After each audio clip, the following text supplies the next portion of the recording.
উদ্বোধন কৰা হ'ল বুলি মই ঘোষণা কৰিলো, উদ্বোধক হিচাপে উদ্বোধন কৰা হ'ল বুলি ঘোষণা কৰিলো। আৰু মই একদম নিশ্চিত যে প্ৰত্যেকবাৰৰ নিচিনাকে এইবাৰো আমাৰ ধুনীয়াকে অতি সুন্দৰকে আমাৰ শিৱৰাত্ৰি পাৰ হৈ যাব, কোনো গণ্ডগোল নোহোৱাকে। কোনো কৈ ইয়াত কেতিয়াও গণ্ডগোল হোৱা নাই, গতিকে অতি সুন্দৰকে হৈ যাব। কিবা অসুবিধা পালে আপোনালোকে যোগাযোগ কৰিব।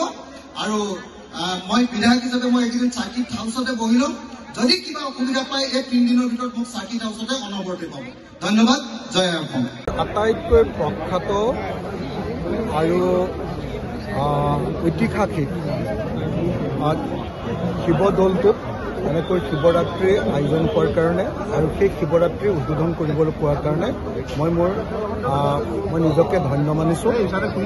আৰু 1834 চনতে স্থাপন হোৱা এই শিৱদৌল, 1834 চনতে স্থাপন হোৱা যি শিৱদৌল, ৰাণী অম্বিকাই স্থাপন কৰা সেই শিৱদৌল, তেতিয়াৰ পৰা এতিয়ালৈকে সদায় শিৱৰাত্ৰিৰ অনুষ্ঠান আয়োজন হয়।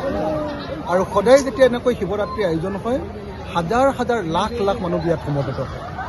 আৰু বোধহয় অসমৰ ভিতৰত আটাইতকৈ ডাঙৰ মেলাখন আমাৰ শিৱসাগৰৰ শিৱদৌলৰ যি শিৱৰাত্ৰিৰ লগত অনুষ্ঠিত মেলাখনেই অসমৰ ভিতৰত আটাইতকৈ ডাঙৰ মেলা।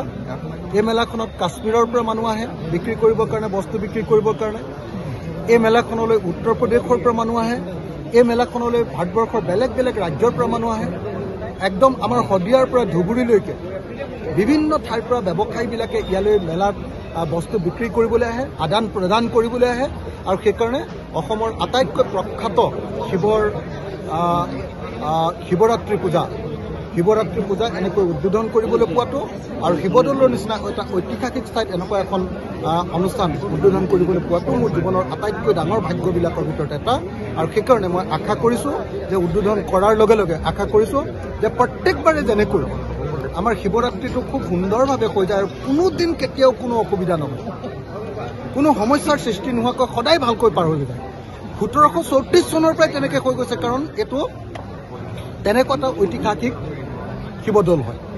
গতিকে মই আশা কৰোঁ যে এইবাৰো তেনেকুৱাকৈ খুব ভালকৈ পাৰ হৈ যাব।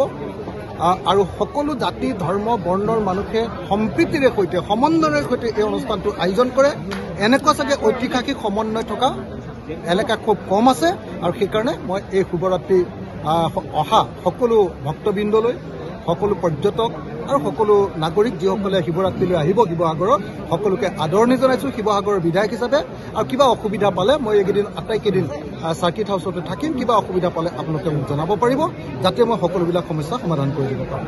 ভাল পাইছোঁ, আনন্দিত যে শ্ৰী শ্ৰী মহাশিৱৰাত্ৰি মহা উৎসৱ আজি পবিত্ৰ শিৱদৌলৰ সন্মুখত যি আয়োজন কৰা গৈছে, ইয়াত সকলোৱে জানে যে লাখ লাখ মানুহ ইয়াত গোট খায়। আজি ময়ো সাংসদ হিচাপে আজি প্ৰথমবাৰ বাবে ইয়াত আহিছোঁ আৰু আশা কৰোঁ যে পৰৱৰ্তী সময়তো মই আহি থাকিব পাৰিম। আৰু এই অনুষ্ঠানত যিসকলে মানুহ আগভাগ লৈছে সকলোকে মই শুভেচ্ছা জ্ঞাপন কৰিছোঁ। আমাৰ লগত আজি আমাৰ বিধায়ক মহোদয় অখিল গগৈ ডাঙৰীয়া উদ্ঘাটক হিচাপে ইয়াত আহিছে। আৰু ইয়াত স্থানীয় ৰাইজে মনৰ কামনা লৈ আহিছে, ৰাইজৰ কামনা পূৰণ হওক সেয়াই মই আশা কৰোঁ। আমিতো সদায় বিচাৰোঁ যে উন্নয়নৰ ক্ষেত্ৰত আমি আগবাঢ়ি যাব লাগে, যিকোনো দলৰ হওক। আমি উন্নয়নৰ ক্ষেত্ৰত অসমৰ উন্নয়ন হোৱাটো বিচাৰোঁ, শিৱসাগৰৰ উন্নয়ন হোৱাটো বিচাৰোঁ। আৰু অডিটৰিয়ামৰ ইয়াত যেতিয়া তেওঁ সেই কথাখিনি ক'লে, বহুত মানুহে সেইখিনি কথা স্বাগতম জনালে। তেওঁ যিদৰে ৰাজ্য চৰকাৰৰ পৰা বিভিন্ন ধৰণৰ ফাণ্ডবোৰ আনিব পাৰিছে, আমাৰ আশা থাকিব যে কেন্দ্ৰ চৰকাৰো একে দৃষ্টিৰে শিৱসাগৰৰ উন্নয়নৰ বাবে গুৰুত্ব দিব।